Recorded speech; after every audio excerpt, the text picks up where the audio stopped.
apabila engkau meminta-minta kepada selain aku, bakasira masih dijaluk nih wong sejen belining kita, itu maknanya, paham nggak? Asyrakta bi berarti engkau mempersekutukan aku. Kalau engkau masih meminta kepada orang lain bukan kepadaku, berarti engkau mempersekutukan aku, musyrik. Itu. Lalu fahrub, maka lalilah engkau, harobaini, 2 kali larian, segera menghindarlah dengan 2 langkah, yaitu minal gharim, daripada melarikan diri, jangan sampai engkau menjadi mangsa sesuatu yang kau jadikan Tuhan itu, waharaban min yadi, dan juga melarikan diri dari tanganku. Iya, jadi jangan sampai diterkam macan, jangan sampai tak pendung ning kita, dua-duanya ini. Jangan sampai kau diterkam harimau, jangan sampai engkau kupukul. Larilah engkau dengan 2 lari, 2 langkah melarikan diri. Ini artinya bahwa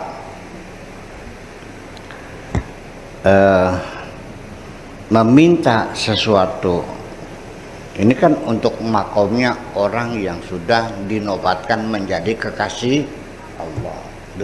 Duduk ini, bukan Anda, ya, bukan saya. Kalau kita mah jangan-jangan musuhnya Allah juga, boro-boro kekasihnya. Ya, ketika engkau yang sudah menjadi kekasihku, lalu engkau masih minta kepada orang lain, terpendung sudah. Ini logis sekali sesungguhnya. Hal ini terjadi berulang-ulang pada diri kita. Saya akan marah ketika kekasihku itu minta uang pada lelaki lain. Kenapa engkau tidak minta pada aku? Berarti engkau berselingkuh dong. Betul nggak? Kekasihku pakai cincin. Dari mana dapatkan? Dari Hasan. Sih, Hasan siapa? Teman gue. Ya udah, nih cincin, tuh udah tukar cincin, nih cek udah doyan, wes. Ya seperti itu. Berarti engkau mempersekutukan Tuhan. Berarti engkau mempersekutukan diriku dengan kekasihmu yang lain. Berarti kamu 2 punya kekasih kan? Kalau orang punya 2 kekasih namanya selingkuh nggak? Selingkuh namanya. Nah, itulah makanya kita mesti berhati-hati. Ini saya jelaskan lagi. Kontrak kerja kita dengan Tuhan adalah bersifat monoloyalitas. Aku hanya mengabdi kepadamu dan aku hanya meminta upah, meminta bantuan hanya kepadamu. Kerjaku hanya untuk engkau dan aku hanya minta pertolongan kepada engkau, hanya itu monoloyalitas. Nah, ketika kita meminta sesuatu pada orang lain, itu pengkhianatan. Nah, ketika kita bekerja untuk orang lain juga pengkhianatan. Disadari nggak semacam itu? Kita jadi pegawai negeri, Pak Profesor diangkat jadi ya direktur pasca sarjana. Ternyata seminggu 3 kali dia tidak hadir ngajar di Untag. Berkhianat enggak? Gajinya dari siapa? Lalu kerjanya buat siapa? Sih gimana lagi? TKW ke Saudi, yang bayarin orang Saudi majikannya, tiketnya. Datang ke sana, dia ikut mencucikan baju tetangga. Ngompreng lah tambahan gitu. Ya marah yang bersangkutan. Nah, kita yang menghadirkan kita di sini adalah Allah. Yang membiayai hidup kita semuanya Allah. Semua fasilitas untuk Allah. Lalu kamu bekerja untuk siapa? Pakai otak dulu dong. Pakai otak aja dulu. Kamu dikasih visa oleh orang Saudi, dikirimi tiket oleh orang Saudi, dikasih makan orang Saudi, dikasih orang Saudi, majikannya namanya Abdullah. Tapi ternyata kamu bekerja untuk orang lain, bukan untuk Abdullah. Benar kan ini? Nah, kita juga sesungguhnya setiap hari kita selalu berkhianat kepada Tuhan, itu seperti itu. Ya, semuanya untuk dirimu sendiri, mencari kesenangan sendiri, berfoya-foya sendiri, menyenangkan orang lain. Kapan kau menyenangkan Allah? Kapan kau bekerja untuk Allah? Begini, jangan dikira ketika engkau melakukan sholat, kamu sedang beribadah kepada Tuhanmu. Tidak. Ada nggak orang yang sholat karena pengen rezekinya lancar? Ada nggak? Ada nggak orang sholat dalam rangka ngemat wong wadon?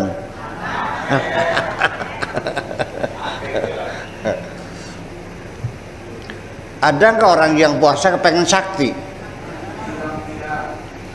Yang ibadah itu apabila puasamu untuk Tuhanmu.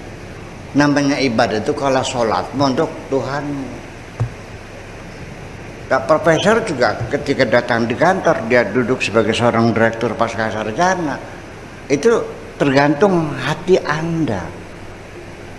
Kalau ini aku sedang bekerja kepada Allah, itu ibadah. Dan saya jamin siapapun yang bekerja secara normatif saja di perusahaan negara, kalau nawa itu di hatinya aku bekerja untuk Allah, pasti berkualitas. Pasti berkualitas. Percayalah. Iya. Karena yang bisa mengawasi engkau per detik, per menit hanya Allah. Majikanmu yang berbentuk manusia tidak bisa mengontrol sekalipun dengan CCTV. CCTV bisa ditutup nggak? Bisa dilakban nggak? Bisa. Kamuflase bisa. Iya. Kita bisa bikin kamuflase CCTV. Mungkin kita dengan sistem apa, Instagram, sistem hologram, kita tipu CCTV itu seolah-olah kita sedang duduk di situ, padahal kita sedang pergi, bisa saja. Nah, itu makanya. Jadi artinya, tetapi ini harus kita tafsirkan jangan sampai orang menjadi salah paham lagi. Karena pernah ada yang bertanya, berarti kalau begitu kita tidak boleh minta tolong kepada sesama dong, betul? Tapi tiap hari kita tidak bisa dihindari. Kita ini terikat. Interdependensi manusia, keterikatan dengan sesama itu bersifat final. Tidak mungkin kita bisa hidup sendirian kecuali tergantung kepada orang lain. Betul nggak? Makanan yang di meja kita itu melibatkan berjuta-juta orang kok. Dari yang menanam padi, yang memanen, yang menggiling, yang memasak, periuknya dibikin dari kuningan, dari tembaga, atau juga dari apa namanya, logam-logam yang lain, yang menambang logam berapa juta orang, yang mengolah berapa orang pabriknya. Itu makanan kita itu melibatkan berjuta-juta manusia.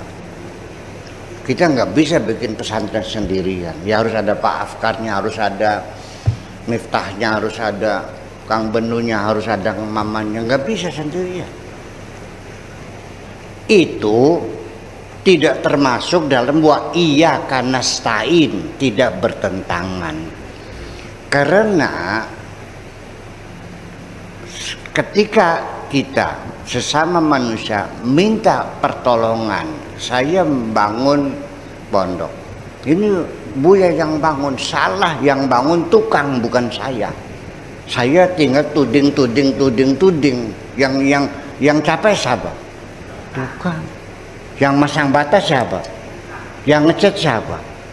Nah boleh nggak saya minta tolong sama orang, tolong nih bangunkan, mau nanti gambarnya, boleh nggak? Isti'anah, minta tolong kepada manusia itu bukan isti'anah kepada Tuhan. Kalau isti'anah kepada Tuhan itu gratis, tinggal minta saja, Allah kasih tanpa imbalan. Allah tidak minta apa-apa, Allah tidak butuh apapun. Tapi pertolongan kita sesama sifatnya resiprokal, saling menguntungkan. Kamu butuh duit, aku butuh tenaga. Ngerti nggak? Orang itu kalau saya suruh untuk bangun rumah gratisan, mau nggak? Itu jadi harus kita pahami, meminta tolong pada orang lain itu selagi sifatnya resiprokal, artinya saling memberi, itu silakan, nggak ada masalah.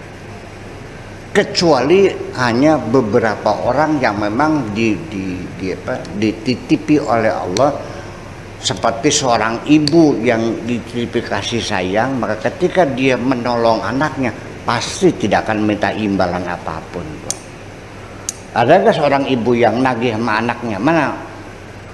Nih, dulu kamu lahiran di rumah sakit sesar, nih biayanya, mana duitnya? Kamu menyusu 2 tahun, mana upahnya? Nggak ada kan? Gratis itu kan? Itu kekecualian. Ya, itu semacam itu. Jadi jangan salah paham. Iya karena berdua, iya karena saya, berarti kita tidak boleh minta kepada siapapun. Beri paham. Sudah mah goblok jadi opini. Nggak paham, iya. Ya itulah persoalannya. Jadi maksud saya, ini kita sehari-hari berkhianat kepada Tuhan ini. Ketika engkau terbelit hutang 400 juta, rumahmu sudah oleh bank sudah disita, sudah masuk masa peringatan 3 bulan ke depan nggak lunas, rumahnya disita.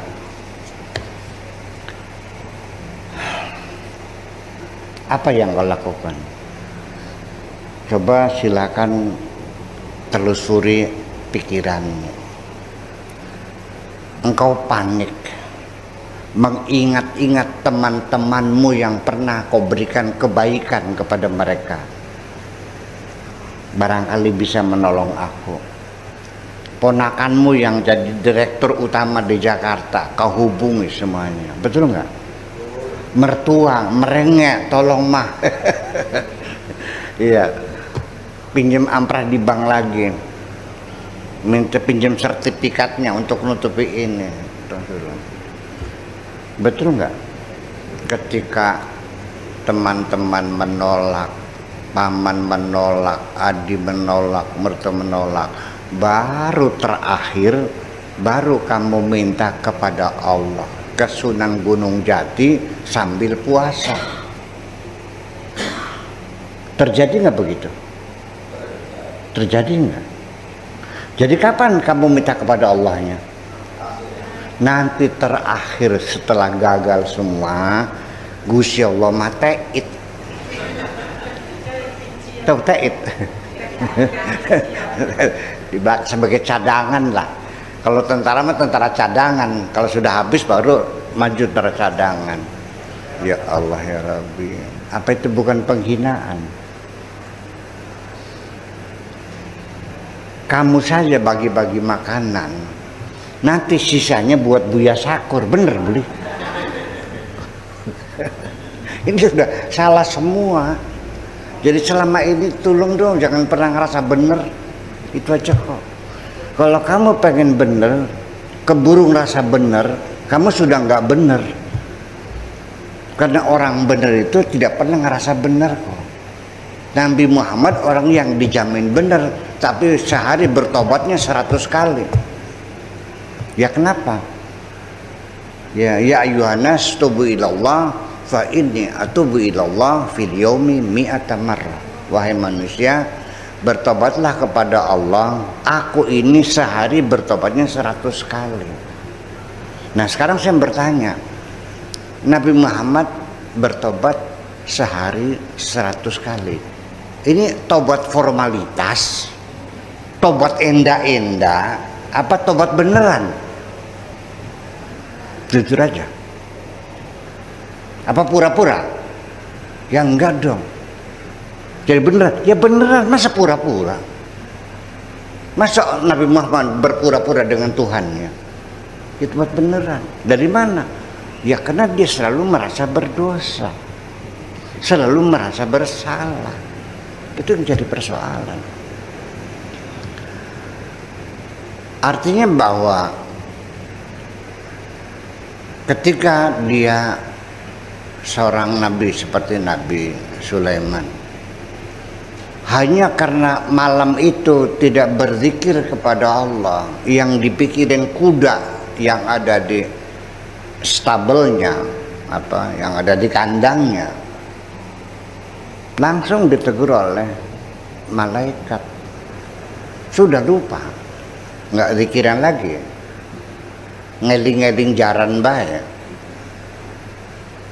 selalu kau mikiran kuda saja. Ya Allah, pagi hari dipanggilnya tentaranya, ambil kuda semuanya, berbaris di pagi buta itu, langsung dipenggal satu persatu. Gara-gara kamu tadi malam aku tidak berzikir. Tidak berzikir semalam satu dosa. Kamu tidak berzikir berapa puluh tahun dan tidak pernah merasa berdosa. Boro-boro mulutmu menyebut nama Tuhanmu dengan khusyuk, malah engkau setiap hari mencaci maki orang lain. Ya kafir, ya murtad, ya bid'ah, ya musyrik, ya sesat. Tiap hari semuanya sesat. Hanya aku yang paling benar. Benar mengkononku. Benar. Itu bid'ah itu. Nabi nggak pernah cebok pakai tisu, pakai batu Nabi mah. Ini bid'ah.